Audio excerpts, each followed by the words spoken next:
Olá, este é o Poder Entrevista. Eu sou o Gabriel Bus, repórter do Poder 360 e vou entrevistar o senador Wanderlan Cardoso, do PSD de Goiás. PSD que é a maior bancada do Senado. Wanderlan tem 61 anos, é empresário e senador pelo estado de Goiás desde 2019. De 2004 a 2010 foi prefeito do município goiano de Senador Canedo. Em 2010 e 2014 disputou o governo do estado, mas perdeu. Em 2016 e 2020 concorreu à Prefeitura de Goiânia, mas perdeu a eleição no segundo turno. No Senado é presidente da Comissão de Assuntos Econômicos, a CAI, desde 2023. Senador, obrigado por ter aceitado o convite. O prazer é meu, Gabriel. Obrigado pelo convite. Bom dia a você e a todos aqui que estão nos assistindo. Agradeço também a todos que estão nos assistindo a este programa. Essa entrevista é realizada ao vivo no estúdio do Poder 360, em Brasília, em 14 de março de 2024. Para ficar sempre bem informado, inscreva-se no canal do Poder 360, ative as notificações e não perca nenhuma informação relevante. Senador, eu começo essa entrevista perguntando sobre a pauta econômica. Em 2023, todos os assuntos que eram de interesse máximo do governo para o aumento da arrecadação, como o PL das apostas esportivas, o PL das offshores, por exemplo, passaram pela CAI, Comissão de Assuntos Econômicos. Como que o senhor avalia o desempenho econômico do governo? Olha, a condução foi excelente pelo ministro. Tanto é que pauta difícil de ser aprovada, né, voto de qualidade do CARF, né. Nós tivemos já a final do ano, também houve de 2022, depois das eleições, né, onde o ministro participou da negociação da PEC, da transição. Então, tudo que o governo mandou praticamente foi aprovado com relação à pauta econômica. Inclusive, projetos, né, como a MP 1185, que eu particularmente achava que não passava em hipótese alguma pelo dano que ela pode e está causando ao país, mas mesmo assim passou com folga, né, a MP 1185. Então, o governo não pode reclamar do Congresso Nacional hora nenhuma. Teve tudo aprovado. Perfeito. Em determinado momento do ano passado, eu lembro do senhor pedir ao governo, na comissão, que pensasse um pouco sobre o corte de gastos. O senhor avalia que existe vontade dentro da gestão do presidente Lula de diminuir gastos? Olha, os sinais que está dando o governo, o presidente, é que não está com essa vontade. A vontade está mais para arrecadar. Sim.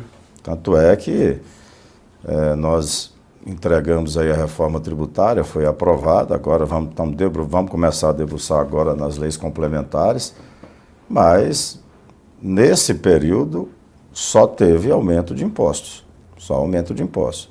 Aumentar a arrecadação só com aumento de impostos não é justo e também não é normal. Então o governo precisa fazer o dever de casa diminuindo também os gastos, né, que está aumentando bastante. Então o governo não tem feito esse papel não. O que a gente está vendo aí é uma pressão por aumento de gastos. Perfeito. Quais as pautas o senhor acha que avançam esse ano dentro do Congresso? Lembrando que é um ano eleitoral, o ritmo cai, e cai bastante no segundo semestre, principalmente. Dá para aprovar a regulamentação da reforma tributária, em 2024, ou ela fica para 2025, porque o senhor acha que não vai dar tempo de regulamentar tudo?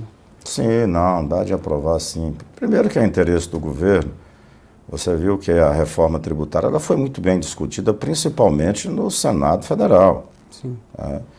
Então, há um desejo e uma vontade dos parlamentares e por isso que eu disse que vamos debruçar agora em cima dessas leis complementares para regulamentar. Porque o mais importante da reforma tributária é agora, não é nem o que foi, tanto o que foi aprovado, mas são agora essas leis complementares, regulamentação, os setores têm que ficar atentos, né, o que é com redução de alíquota, o que é alíquota zero, o que vai ter, que é uma preocupação de diversos setores que estão nos procurando, é o imposto chamado imposto do pecado, o que vai ser incluído no imposto do pecado, entendeu? Vai ser muito estendido a muitos itens, muitos produtos, então há uma certa apreensão, né, do mercado aí que pode haver aí alguns desajustes nisso daí, dependendo da carga tributária que vier em cima de alguns produtos que podem ser interpretados como produtos que fazem mal à saúde ou ao meio ambiente, né? Sim, A meu modo de ver, qualquer produto que se consumir muito, ele faz mal. Então, se for levar mesmo na ponta do lápis aí, nós vamos ter um aumento muito grande. Aumento de imposto significa o quê? Aumento de inflação. sim. Nós temos que ter um zelo com isso. Nós estamos vendo aí algumas atitudes que foram tomadas, né, no final do ano passado, gerando a insegurança jurídica, e nós já estamos vendo aí. Já foi noticiado aí que no mês de janeiro a produção industrial caiu, e ela vinha há uns 10 meses aumentando. Né, o meu estado de Goiás foi o dobro até do nacional, a queda. Por que está havendo queda? Porque muitos investidores, principalmente nesses estados onde tem subvenção ou incentivo fiscal, né, muitos empresários deixaram já de investir ou estão esperando mais para ver qual que vai ser o reflexo. Mas já repassando aumentos, muitos setores já passou aumento devido a essa questão da subvenção, certo? E alguns estão judicializando, mas passa e faz depósito. Então, cada empresa aí está buscando aí a melhor maneira de sair desse aumento, que ele é grande, certo? Então, isso gera insegurança jurídica, não é bom para o país. Né? Por outro lado, nós estamos vendo aí vários estados, inclusive o meu, já aprovando aumento de ICMS baseado em quê? Na reforma tributária, porque daqui 10 ou 15 anos que vai ser definido o repasse para os estados, e eles já querem se garantir desde agora, aumentando impostos. Aumentou o ICMS, aumentou o imposto federal. Né? O que acontece? Aumento de inflação. Nós temos pavor de inflação. Sim. Eu tenho 61 anos, como você falou, você é mais novo, mas você não passou o que nós passamos. Né? Eu vivi uma época de inflação de 80% ao mês. Ao mês. Então, quando fala em inflação, a gente chega a arrepia. Né? De inflação, nós temos medo. É uma conquista que o país teve e a gente tem que manter as nossas políticas aí firme para segurar a inflação, porque esse aí os mais novos não entendem muito o que a gente está falando, não sabe o que é essa inflação maluca, o que ela causa, ela corrói o salário dos trabalhadores, ela come tudo, acaba com as empresas, inibe o investimento, então é muito ruim. Temos que ter um zelo, não podemos perder de vista, temos que fazer tudo para conter a inflação, tudo. Sim. Senador, o ministro Fernando Haddad, da Fazenda, fala em enviar os projetos agora, em março. E a avaliação de alguns congressistas é de que era preciso garantir que pelo menos quase tudo passasse no primeiro semestre para que não ficasse a incerteza do segundo semestre, já que o quórum deve diminuir tanto na Câmara quanto no Senado por causa da eleição. O senhor acha que é razoável um tempo de 3 meses a 4 meses para analisar a regulamentação? Olha, eu creio que precisa de mais discussão sobre o que vai mandar. Porque a pressa, a gente está vendo o ministro, ele está muito acelerado, e é natural, né? Precisa acontecer as coisas. Mas, às vezes, sem muita discussão, quando chega no Congresso, se for pegar ali para discutir mesmo todos esses pontos, pode ser que lá demore mais do que se for bem discutido antes. É só você observar projetos que é bem discutido na Câmara, quando chega, é bem discutido. Quando chega no Senado, praticamente tem muitos projetos que não tem nada, emenda nenhuma, porque foi bem discutido lá. Nós tivemos a reforma tributária, que ela praticamente não foi discutida na Câmara dos Deputados, a reforma tributária. Passou muito rápido, foi uma semana e passou, a PEC 45. Então, quando chegou no Senado, a discussão foi maior, porque não teve praticamente quase discussão lá. Então, nós aí, os senadores, criamos o grupo de trabalho na CAI, coordenado pelo senador Efraim, Sim. que é um entendedor da área. Então, criamos um grupo de trabalho, várias audiências públicas foram feitas, e dali saíram muitas emendas. Olha, Gabriel, só eu tive quase 35 emendas, umas 35 emendas apresentadas, 16 foram acatadas pelo relator Eduardo. Então, houve o aperfeiçoamento. Então, um projeto bem discutido é como um projeto de uma casa, o projeto de uma indústria, né? Então, você perder mais tempo no projeto, a execução vai ser bem mais rápida e sem problemas. Sim. Então, eu creio que precisa de ter mais atores participando aí dessas discussões, certo? Para quando chegar no Senado Federal, já está bem, né, adiantado a discussão com a Fazenda, que vai coordenar, que está coordenando esses trabalhos. Senador, ainda tocando na pauta econômica, eu queria saber sua avaliação sobre o PL da reoneração da folha de pagamentos dos 17 setores. Ele já chegou com urgência na Câmara, eventualmente vai chegar no Senado, possivelmente passar pela CAI. Eu queria saber como que o senhor vê esse projeto. Olha, é um projeto que eu conheço bastante, porque eu fui relator em 2020, na pandemia, de um projeto que abrangeu aí a recursos para as empresas, para segurar as empresas, para segurar o emprego, e entrou os 17 setores, né? Então, nós discutimos bastante com os sindicatos e tudo. É meritório. Só que isso já vem desde 2011, vem protelando. Então, isso também causa insegurança jurídica com essas empresas. E avaliação nenhuma foi feita nesses setores para ver se realmente hoje eles estão precisando, né? E quem está precisando, o que gerou de emprego também. Creio que foi muitos. Mas o governo precisa ter esses dados até para orientar. Nos orientar, olha, tem setor aqui que já pode sair, pode colaborar, né, com o país, mas no momento agora não tem como mais discutir, tanto é que já derrubou veto, então tem que fazer a prorrogação. Os municípios que foi incluído pelo relator Anjo Coronel, os municípios passam por dificuldades, o governo está fazendo um estudo baseado em índice de desenvolvimento, baseado em população, e escalonado, né, para poder também dar um fôlego para esses municípios. É o momento agora de ajudar os municípios também. Sim. Certo? Os estados já foram muito ajudados, os municípios precisam de ajuda. Então, o governo já está apresentando, fazendo um estudo o que fazer para os municípios. E com relação aos 17 setores, abrange cerca de, uns falam em 6 milhões, outros 10 milhões, 9 milhões de trabalhadores desses setores. Então, não tem mais o que discutir, certo? Precisa, assim, já deixar aí bem claro que até o ano de 2027, né, se eu não me engano, é 2027, que já mudou algumas vezes, acredito que é 2027, que tem também um estudo sendo feito, né, daqui para frente, que seja feito um estudo para dizer, olha, tem que parar, ou 1, 2, 3 setores tem que permanecer, porque esses não se recuperaram ainda. Sim. Esse é meu pensamento, com um conhecedor desse projeto desde 2020, a desoneração da folha. Então, na sua avaliação, o PL não deve passar no Senado, pelo menos, porque trata justamente da reoneração dos 17 setores para 2025 já.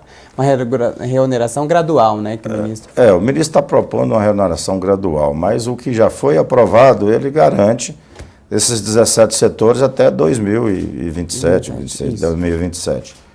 Então, esse PL ele vem mais para reorganizar a questão dos municípios, a meu modo de ver.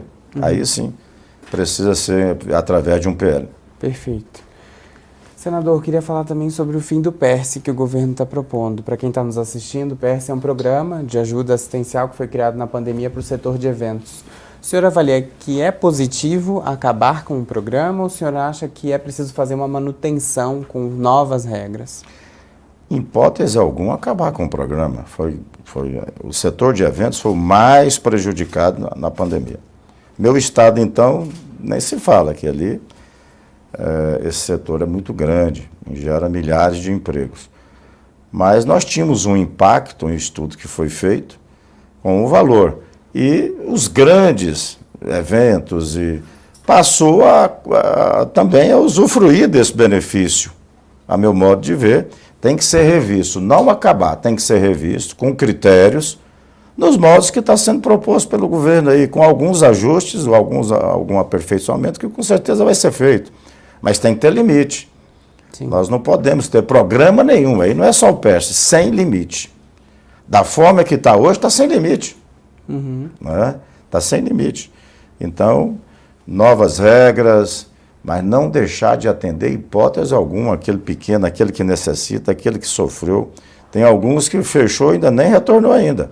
Sim. Mas nós precisamos ver esse setor com muito zelo, com muita cautela e com muito carinho também. Claro.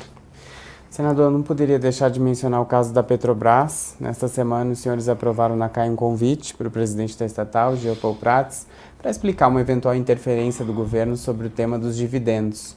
O convite foi aprovado logo depois do Conselho de Administração da Petrobras decidir pela proibição do pagamento de dividendos extraordinários para acionistas. Como o senhor viu essa situação? Lamentável. Lamentável porque se nós temos uma regra, certo? Isso tinha que ter visto lá atrás, quando se vendeu as ações. A maioria dessas ações está fora do país, principalmente nos Estados Unidos. Que foi feito um acordo com o Brasil na época do escândalo que teve, foi feito um acordo lá pela questão da Petrobras que tinha virado pó. Então, se tem essa regra, e essa regra é clara, tem que se distribuir. Agora, é muito, ou é pouco, ou é injusto? Não, não é isso que está sendo discutido. O que foi feito em contrato tem que ser cumprido. Mais uma vez, isso vai gerando aí insatisfações e insegurança jurídica. É muito difícil quando você tem e precisa de investimentos, como é o caso do país, precisa de investimentos. Nosso país está tudo por fazer, nós estamos aí com tanta gente querendo investir no país, de dinheiro de fora, mas quando acontece isso aí, o investidor fica pensando, peraí, as regras estão mudando demais. E o prejuízo que já foi dado com as ações da Petrobras já é muito maior do que, muitas vezes, do que esses dividendos. Então, eu não entendi ainda, por isso que, ao aprovar ali, foi um pedido ali do convite feito ao Jean Paul Prats, que é colega nosso, é senador, tem um dia desse, para ele explicar melhor essa situação. Bom, se não vai fazer o dividendo, mas o dinheiro vai ficar separado, bom, quem tem que definir o que vai, aonde vai investir, o que fazer do dinheiro, é o dono do dinheiro. Sim. Já pensou se eu falar para você, falar assim, olha, você tem um dinheiro aqui, eu vou pôr no meu bolso, certo? É seu, mas você não pode fazer o que você quer. Não, isso não é lógico isso. É o que eu entendi pelas explicações, é isso. Sim. Certo? Então vai começando a ficar aí o investidor, daqui a pouco nós estamos aí com investimento em porto, aeroporto, ferrovia, hidrovia, de empresas. Nós estamos vendo alguns anúncios aí, eu fico tão feliz que eu torço para que as coisas dê certo, trabalho, sou otimista, né? Mas eu estou vendo aí muita gente fazendo investimento, anunciando investimento, aí, só que esse pessoal também não, são bobos, eles ficam observando, será que eu vou pôr meu dinheiro aqui? O investidor é o bicho mais arisco que tem, ele só põe onde ele tem certeza. Claro. E achar que o investidor vai colocar o dinheiro e fazer graça, não é para ter lucro, não, é para ter lucro. Aliás, é bom que se tenha lucro, que venha mais investimentos. Sim. Que seja rentável, aí vem mais investimento. Vindo mais investimento, mais geração de emprego e renda, mais lucro, mais imposto. A Petrobras, dia desse, não valia praticamente mais nada. Agora já está aí, já tinha chegado a 500 e poucos bilhões de valor de mercado. Nossa empresa de maior valor de mercado é a Petrobras. De repente já perdeu aí quase 100 bilhões. Isso não é bom. Então, eu não vejo essa decisão aí, eu não vejo que foi saudável para o país e muito menos para a Petrobras. Sim. O senhor já tem uma data para discutir com o presidente da Petrobras quando ele deve ir para cá? Não falei com ele ainda, foi muito corrido essa semana, tivemos aí alguns projetos mais polêmicos, mas eu vou estar conversando com ele, o dia que a agenda dele tiver condições e tudo, para ele ir lá. Eu acho que tem que ser o mais breve possível, porque o momento está esse, antes que tenha mais ruído. Sim. Nós temos que dar um basta nisso. Tem que parar com isso, né? Acho que as declarações de lá, de cá, tem que parar com isso. Porque senão só vai acabando, só vai diminuindo, entendeu? Tem que ter uma segurança, tem que... peraí, vamos parar com isso aqui. Algumas declarações boas para estancar isso aí e a Petrobras voltar as ações a subir, tem que ter. Sim. Né? Se nós temos uma fogueira que jogar a gasolina nela, vai piorar. Então tem que ser água fria, de preferência até gelo, para o negócio ficar mais calmo, né? Claro. Senador, muito se falou sobre a questão do déficit zero, porque o maior acionista da Petrobras é o governo e viria um valor considerável dos dividendos para o governo, que em tese ajudaria um déficit zero. O senhor também tem essa avaliação de que prejudica também a ambição do governo de chegar no déficit zero no final do ano? Claro. Desses valores aí, se eu não me engano, 38%, 40%, não tenho tanto número, é do governo. Sim. Isso vai ajudando para o déficit zero. Perfeito. Senador, queria falar de uma PEC que é de autoria do senhor, que é a autonomia financeira do Banco Central. O relator, senador Plínio Valério, pretende manter algumas prerrogativas do governo, como o poder do Conselho Monetário Nacional, que hoje tem a presença do ministro da Fazenda, aí, Fernando Haddad, e da ministra do Planejamento, Simone Tebet. A sua proposta vedava toda a influência do governo. Como que o senhor vê a construção desse relatório? Olha, o Plínio Valério ele tem uma experiência muito grande em Banco Central, tanto é que foi autor da autonomia do Banco Central. Uhum. Até, acho que a época, acho que passou batido por maioria de nós senadores que não tem incluído através de uma emenda ou até mesmo o próprio autor, essa autonomia também orçamentária financeira, que é o grande problema hoje do Banco Central. Vocês da imprensa, vocês estão acompanhando. Os servidores insatisfeitos, não pode ser dado o aumento para o servidor. Você pega um diretor do Banco Central, se eu não me engano, é R$12 mil um salário. Né? Então, os técnicos desmotivados, servidores desmotivados, perdendo, muita gente saindo, ou indo para a iniciativa privada, que são bons técnicos, excelentes técnicos. E, às vezes, devido ao orçamento do Banco Central estar atrelado ao orçamento da União, então, quando vem contingenciamento, ou fica esperando que repasse esses recursos, e muitas das vezes falta recurso para pagar a conta de energia. Esses dias atrás, lógico, não passou para a imprensa, mas o PIX quase para, porque tem que ter recurso para manter. Sim. Então, é um projeto que vem a resolver os gargalos no Banco Central, certo? E para o governo é excelente, porque o Banco Central repassa aí uma fortuna para o governo, que esse recurso hoje só pode ser usado para pagar juros da dívida ou dívida, entendeu? Amortecer.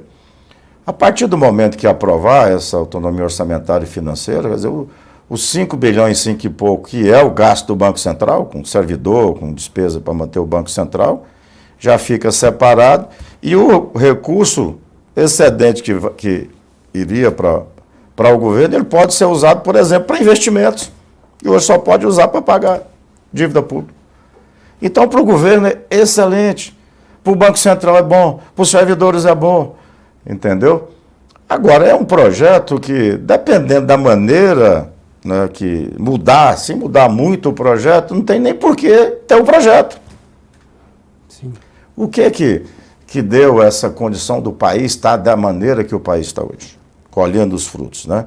Foi a independência do Banco Central. Você já pensou se o Banco Central, na eleição passada, não tivesse essa independência, o presidente do Banco Central, Roberto Campos Neto, que foi firme, né? O governo passado também queria baixar o juro, como o governo atual. Como eu quero que baixe os juros, mas tem um momento de baixar os juros. Então, já pensou, baixar nas eleições, como é que estaria hoje a inflação? Se fosse atender o governo atual, que é normal, né? De querer que baixe os juros e de qualquer jeito e tudo, mas não é só, tem um cenário interno, tem um cenário externo, certo? Então, se não tivesse essa autonomia e mudar o Banco Central, nós tivemos a Turquia, que não tem Banco Central independente, foram lá e mexeu na taxa de juros. Olha o desastre que está a Turquia, Sim. Entendeu? Nós temos a inflação hoje, aparentemente, já sob controle, nós tivemos uma alta agora em janeiro e fevereiro, certo? é fruto de tudo que a gente já discutiu aqui, né? MP 1185, aumento disso, os governos estaduais já aumentando imposto. Isso tudo reflete, né? Então, a autonomia do Banco Central é orçamentária e financeira, porque tem muita gente que acha que não, mas o Banco Central já foi dado autonomia. Não foi dada autonomia orçamentária e financeira. O BNDES tem essa autonomia. Você já viu o servidor do BNDES está aí brigando, fazendo greve? Não tem. Então, por que o Banco Central não pode ter essa autonomia? Fazer os ajustes que precisa ser feito nos seus técnicos, para não perder mais. Daqui a pouco não tem mais ninguém ali para tocar o Banco Central. Agora, não sei se a intenção é de ter um Banco Central fragilizado e fraco. Aí é diferente. Mas nós precisamos de um Banco Central forte, equilibrado, para manter independente da questão política. Sim. Né?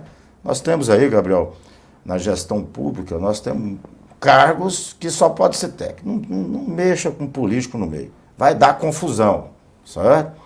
E tem cargos que é técnico, que é político. E aí também não coloca um político no cargo técnico. Né? Um político tem seu valor. Nós damos muito valor quando você vê as crises políticas e um bom político equilibrado, entendeu? Organiza as coisas. Então tem assuntos de governo que não pode ter interferência política, que dá problema. Nós estamos vendo na Petrobras, nós estamos vendo na Vale, que eu acho que é a próxima discussão, talvez na próxima, um curto prazo de tempo, vocês estão já noticiando, né? O que está acontecendo na Vale. Qual o prejuízo que a Vale já tem, quanto que ela já perdeu de mercado. Essas indefinições, o pessoal fica preocupado, entendeu? Os investidores, os servidores. Sim. Entendeu? Está dando resultado, está dando lucro, está gerando riqueza para o país. Então vamos deixar aqui ser mais profissional com isso. Claro. Senador, antes de passar para a pauta sobre as eleições, eu queria tratar sobre um tema da semana no Congresso, que foi a PEC das drogas na CCJ, do Senado, aprovada ontem. O senhor é um dos favoráveis ao tema. Críticos da proposta ontem chegaram a falar que o texto não deixa claro os critérios para diferenciar usuário de traficante. Como que o senhor avalia o texto da PEC? Olhem, primeiro, tem muita... Hoje até numa entrevista me perguntaram, né, se era uma disputa entre o Senado, o Congresso, com o STF. Nada disso. Simplesmente o Congresso, que é eleito pelo povo, resolveu atender o clamor do povo. Toda pesquisa que faz, nós estamos sendo cobrados por isso, né? Com relação às drogas, para você colocar a quantidade de drogas, né? Não, até X você pode usar. Gabriel, trabalho com recuperação de álcool, de dependência de álcool e droga há mais de 30 anos. Eu sei, eu conheço e vejo os testemunhos de ir lá, de sentar com essa turma, ouvir eles falarem, o testemunho deles, como é que começou. Foi no pouquinho. Aí começou o jovem, às vezes um jovem, um pai de família, como eu já vi muitos, pessoas de até mais velho do que eu, entendeu? Começar um pouquinho, daqui a pouco desarruma a família toda, não tem dinheiro para manter ali, passa a ser entregador de drogas, entendeu? Fica refém. E esses jovens, a maioria deles hoje estão, por uma dívida, qualquer coisinha, eles estão sendo mortos. Entendeu? O clamor da sociedade, certo? A questão do texto, tratar o traficante, o grande traficante, não, o tratamento dele é diferente. Já tem hoje, já é regulamentado, já diz, entendeu? Inclusive, tem um projeto do senador Jaime Campos, de Mato Grosso, que já aumenta as penas dos grandes traficantes, principalmente de fronteiras. Eu sou o relator desse projeto. Nós devemos pautar ele, né? Então, logo ele fique pronto e esteja... Já fizemos audiência pública, lá em Mato Grosso, já fizemos audiência pública na Assembleia Legislativa. Então, tem bons projetos e vão apertar o cerco contra o grande, certo? O pequeno, com certeza, o tratamento é diferente. Não tem essa. Agora, não podemos flexibilizar para que comece, está autorizado a consumir 10 gramas, 15 gramas, 20 gramas, até 60. Não, até 60. Peraí. Eu tenho na minha família. Eu sei o que eu estou falando. Né? E são várias casas, né, terapêuticas, casas de recuperação, um trabalho que a gente faz há muito tempo. Né? Então, eu sei um assunto que eu conheço, que eu domino, que eu entendo, e estou no dia a dia convivendo com esse pessoal. Perfeito. Senador, há quem diga que o senhor será relator do PL do combustível do futuro, que foi aprovado na Câmara nessa semana. O senhor já foi procurado, sondado para isso? Já fui sondado, já tivemos reuniões com os ministros, tanto o ministro da Agricultura, como o ministro de Minas e Energia, com o setor, certo? Eu não vi ainda o texto que foi aprovado na Câmara, estou para colaborar, mas eu posso colaborar de outra maneira, nas discussões, entendeu? Não exatamente como sendo relator, não tem nada definido que eu seja o relator do projeto, né? Eu, como presidente da comissão, nós temos muitos senadores ali qualificadíssimos para estar relatando também, certo? Perfeito. Mas já tivemos reuniões, porque uma área que é desde que cheguei ao Senado Federal. Eu trabalho nesse tema, né? Fui presidente da Comissão de Ciência, Tecnologia, Inovação e tudo, então é uma área essa área aí que nós começamos a discutir, a falar, e aumento de combustível, baixar a mistura, era 14, baixou para 8, e agora voltou para 14, todas aquelas regras que tem, que é benéfica ao país. Nós não estamos discutindo o combustível verde. Então tem que aprovar mesmo. Nós temos essa condição. Nós temos aqui, precisamos aqui de ração para alimentar o boi, para alimentar o porco, para alimentar o frango. E a base principal, né, é o farelo de soja. Então nós precisamos esmagar a soja aqui. Para esmagar a soja aqui, precisa ter mercado para colocar essa soja, esse óleo. Sim. Né? É onde vem a mistura e tudo, então vai tirando aí, em vez de estar importando o óleo em dólar, né, nós vamos ter aqui divisa para o nosso país, gerar emprego para o nosso país. Só que precisa regulamentar, precisa aprovar, Gabriel. Porque hoje nós temos a capacidade nossa do parque industrial desse setor em torno de 16%, de 16% a 18% na mistura, comporta. Então hoje já está em 14%, já foi autorizado 14%. Mas para investir mais, para chegar a 20%, 25% até 30%, certo? A gente está discutindo isso, precisa investir. A pessoa investir para o investidor, ele precisa ter segurança jurídica. Sim. E a segurança vem através de um projeto de lei, vem aprovar o projeto e tudo, para eles fazerem investimento que não é investimento de R$1, não é investimento de bilhões de reais. É isso que está se falando agora, se discutindo, né? Tem os contra. Sim, sempre certo, que é natural de ter. Mas está muito bem conduzido, né? Pelo ministro Fávaro, ministro Alexandre, a própria Petrobras, que tem interesse também, está sendo discutido. Então, no final, vai dar tudo certo. Sim. Senador, nosso último assunto e as minhas últimas duas perguntas são sobre eleições. A primeira, é claro, sobre Goiânia. O senhor desponta em primeiro lugar nas pesquisas como pré-candidato à prefeitura. Como que o senhor pretende fechar a sua decisão sobre concorrer ou não, ou lançar a sua pré-candidatura à prefeitura de Goiânia? Gabriel, eu sou o presidente do partido. Estamos preocupados agora fazendo comissões pelo estado todo. Isso dá um trabalho, Gabriel. E eu tenho um trabalho muito forte pelo estado, principalmente em Goiânia, na área da saúde, entidades filantrópicas. Então, nós estamos concluindo isso, essas entregas e tudo. Esse mês ainda já vou anunciar a minha pré-candidatura, que eu sou pré-candidato esse mês. Aí vamos fazer uma agenda de lançamento, né? Um lançamento, já começa a abrir diálogo com os partidos, certo? Até o dia 5 aí é muito corrido, é mudança de partidos, chapa de vereadores e prefeito e tudo mais. E depois disso a gente vai estar livre para começar a fazer as conversas, chamar os partidos para conversar, para ver se consegue aí mais apoios, para viabilizar a candidatura de fato de direito. Claro. Eu também não poderia deixar de falar sobre a eleição para a presidência do Senado em 2025 e do seu partido, PSD, que é o maior da casa. Embora o presidente da casa, o Rodrigo Pacheco, fale e articule para apoiar o senador Davi Alcolumbre do União Brasil, Tem uma ala do partido do senhor que quer uma candidatura própria.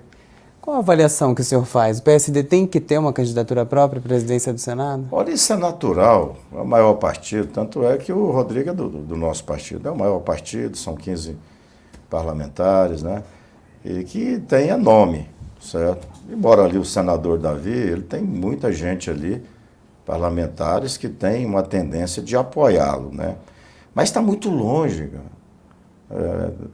O presidente, seria até um desrespeito ao presidente Pacheco, a gente já está tão longe assim, está discutindo já a sucessão deles, né? Mas nos bastidores a conversa tá indo, né? Eu vejo aí o presidente Davi, do meu partido, o ex-presidente Davi, já fazendo as suas articulações do jeito dele, né? Você só vê o rastro, mas não vê ele, né? Então vê onde ele passa, fica sabendo, né?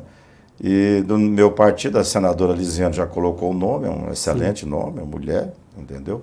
Mas tem muita discussão aí ainda, eu acho que vai começar isso. No segundo semestre, aí começa a intensificar, né? Quando chega final do ano, aí pega fogo. Início do ano nem se fala. Mas a decisão, ela vai ser mesmo ali na véspera próxima aí da eleição para a presidência da mesa. Perfeito. Chega ao final essa edição do Poder Entrevista. Em nome do Jornal Digital Poder 360, eu agradeço ao senador Wanderla Cardoso. Obrigado, senador. Eu que agradeço. Obrigado. Obrigado a todos vocês. Um abraço. Agradeço também a todos que nos assistiram nesta entrevista. Ela foi realizada ao vivo no estúdio do Poder 360, em Brasília, em 14 de março de 2024. Para ficar sempre bem informado, inscreva-se no canal do Poder 360, ative as notificações e não perca nenhuma informação relevante. Muito obrigado. Poder Monitor. Acesse agora e ganhe 30 dias grátis.